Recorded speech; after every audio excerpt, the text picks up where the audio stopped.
Hare Krishna, Radhe Radhe. Welcome back to your channel. तो आज अगले श्लोकों का पठन करते हैं हम। कर्मेन्द्रियाणि संयम या आयते मनसा स्मरण इंद्रियाणि स्वरते मूढ़ात्मा मिथ्याचारा स उच्यते। जो मूढ़ बुद्धि मनुष्य समस्त इंद्रियों को हठ पूर्वक ऊपर से रोककर मन से उन इंद्रियों के विषयों का चिंतन करता रहता है, वह मिथ्याचारी अर्थात दम्भी कहा जाता है। तो इसमें ठाकुर जी हमें बता रहे हैं, ये हमारी ही ज़िंदगी के बारे में बात हो रही है कि देखो, हम लोग कभी कभी अपने आप को बहुत भक्त शो करते हैं कि हम बड़ी भक्ति करते हैं, हम परमात्मा का नाम लेते हैं। लेकिन ऐसे में क्या होता है कि हम जब भी ठाकुर जी का नाम लेने के लिए बैठते हैं और ध्यान में भी बैठते हैं तो विषयों का चिंतन करते हैं। जैसे कि अरे खाना खाया नहीं उसने, उसके काम पे जाना है, बच्चों ने ये नहीं किया, कल मुझे ये करना है। ये हम लोगों की नॉर्मल ज़िंदगी की बातें हैं, है ना। और जो मूढ़ बुद्धि मनुष्य होते हैं, मूढ़ बुद्धि मतलब इसमें उन लोगों के लिए बताया ठाकुर जी ने जो अपने आप को संत कहते हैं, जो आजकल आपको बहुत सारे मिल जाएंगे, बाद में वो लोग जेल में सड़ रहे होते हैं। अब मैं नाम नहीं लेना चाहूँगी, लेकिन आप जानते हो उन संतों के बारे में भी। तो वो क्या करते हैं, इंद्रियों को हठ पूर्वक रोक लेते हैं। ऐसे लोग दिखावे के लिए कि हम संत हैं और हमने अपनी इंद्रियों को अपने वश में करा हुआ है। जैसे हम जलाहारी हैं, हम खाना नहीं खाते, हम पवनाहारी हैं, सिर्फ पवन में ही रहते हैं, हवा खा के जीते हैं।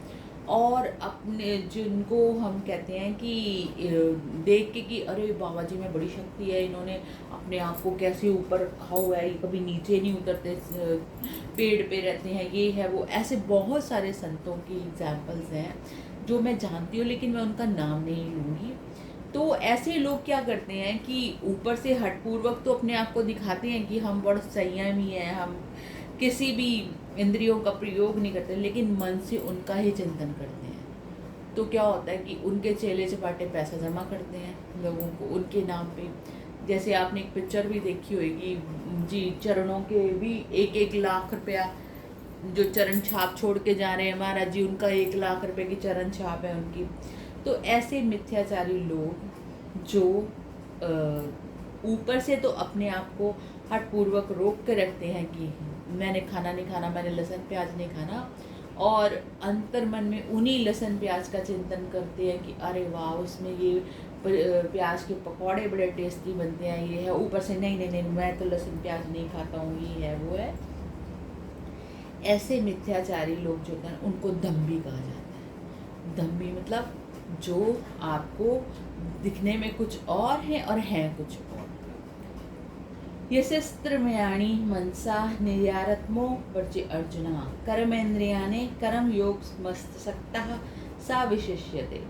किंतु हे अर्जुन, जो पुरुष मन से इंद्रियों को वश में करके अनासक्त हुआ समस्त इंद्रियों द्वारा कर्म योग का आचरण करता है, वही श्रेष्ठ है। और साथ में ठाकुर जी अब उस इंसान के बारे में बता रहे हैं जो पुरुष मन से इंद्रियों को वश में करता है। ऐसे ये नहीं है कि ऊपर से दिखाता है कि मैंने ये सब कुछ छोड़ा है, हृदय से ही, मन से ही उसकी इच्छा नहीं है सब भोगों के लिए।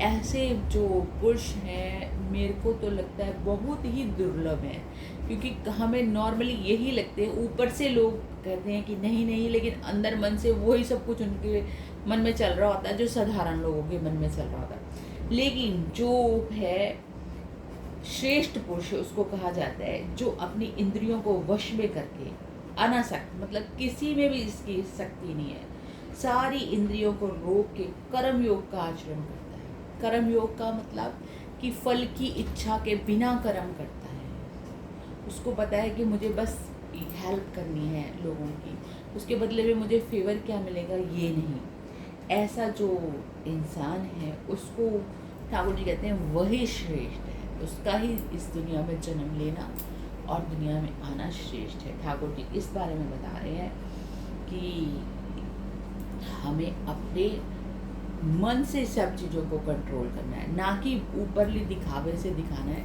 कि हम ये सब चीज़ें ऐसे नहीं करते। और श्रेष्ठ पुरुष वही है जिसकी मन से इच्छाएं खत्म हो गई हुई है, दिखावे के लिए नहीं। तो ये थे हमारे 2 श्लोक। बाकी आज रात लाइव 9 बजे फिर मिलेंगे, और किसी को कुछ पूछना हो इस बारे में और कमेंट कीजिएगा। मिलते हैं फिर। राधे राधे।